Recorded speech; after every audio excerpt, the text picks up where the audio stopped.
नमस्कार दोस्तों, एक बार फिर से स्वागत है हमारे YouTube चैनल पर राज के एजुकेशन। आज हम पढ़ते हैं हिंदी की शिक्षण विधियाँ। प्राचीन हिंदी की शिक्षण विधियाँ, नवीन शिक्षण विधियाँ। प्राचीन व नवीन। प्राचीन में देखते हैं दोस्तों, अनुकरण विधि, व्याख्यान विधि, प्रश्नोत्तर विधि, आगमन और निगमन विधि, कंस्ट्रक्ट विधि। नवीन में कौन कौन सी विधियाँ आती हैं तो प्यारे दोस्तों?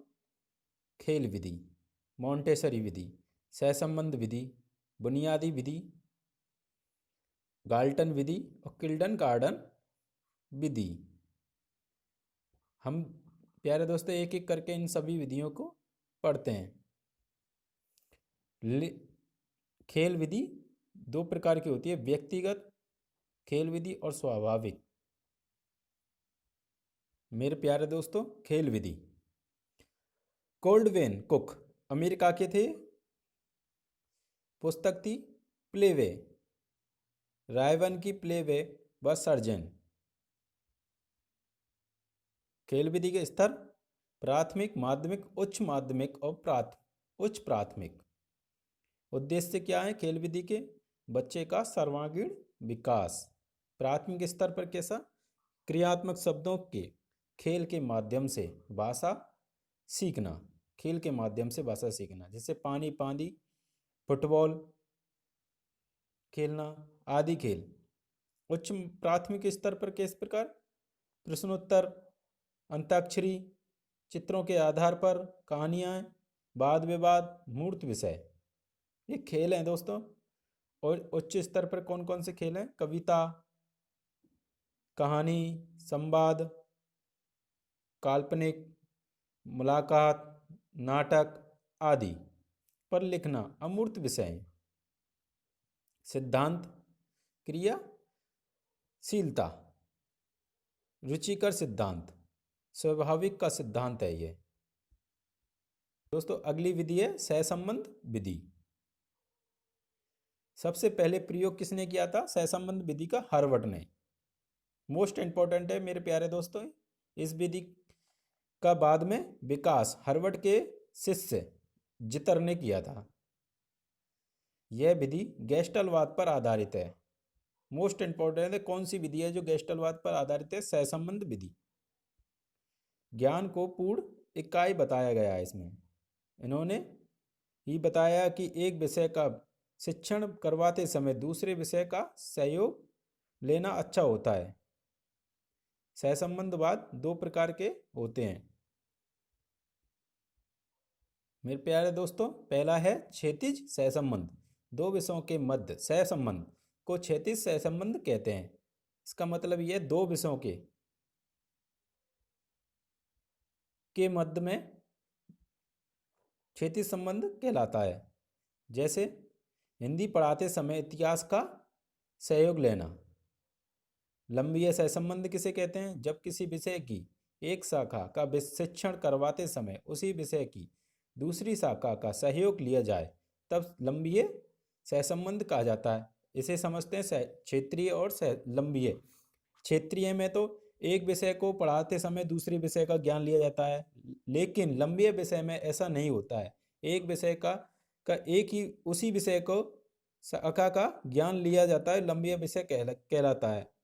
इसमें उपसर्ग, लंबीय विषय में जैसे उपसर्ग पढ़ाते समय संधि, इसी विषय का है ना संधि, ग्रामर का सहयोग लेना। यह या गद्य शिक्षण करवाते समय व्याकरण का सहयोग लेना।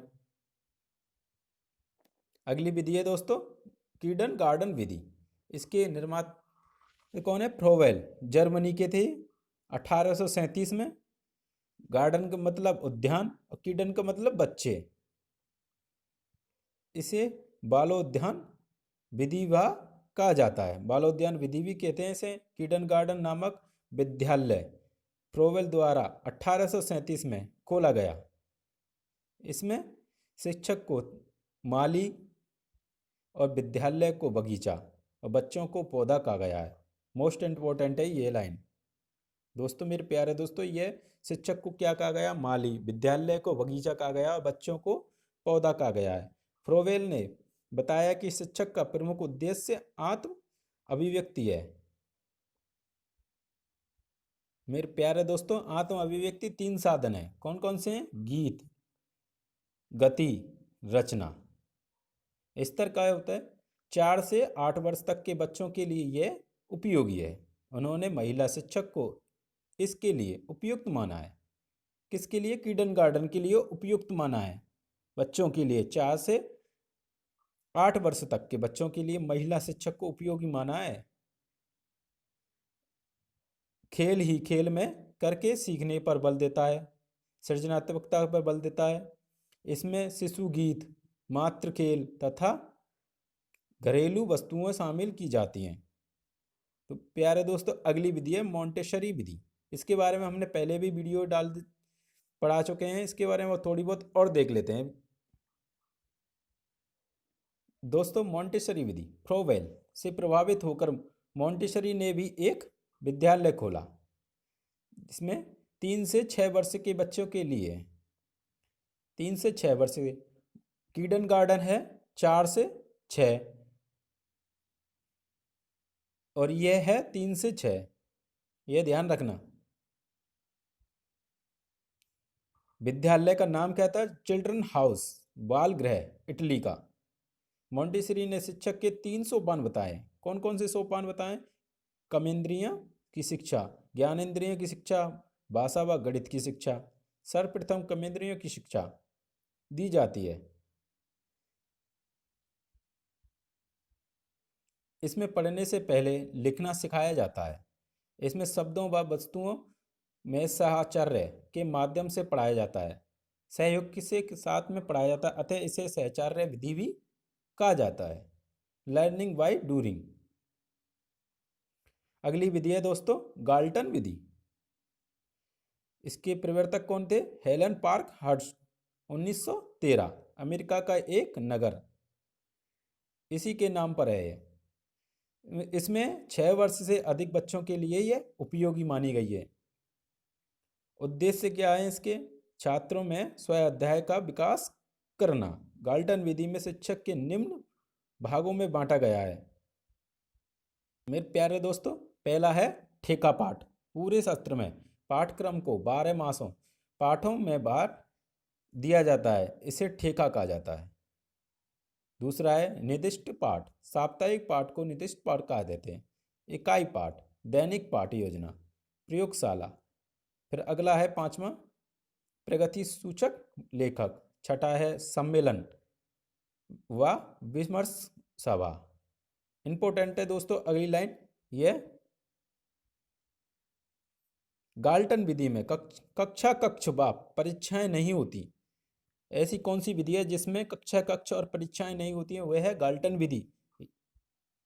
इसमें प्रगति सूचक लेखा पत्र के आधार पर कक्षोन्नति मिलती है।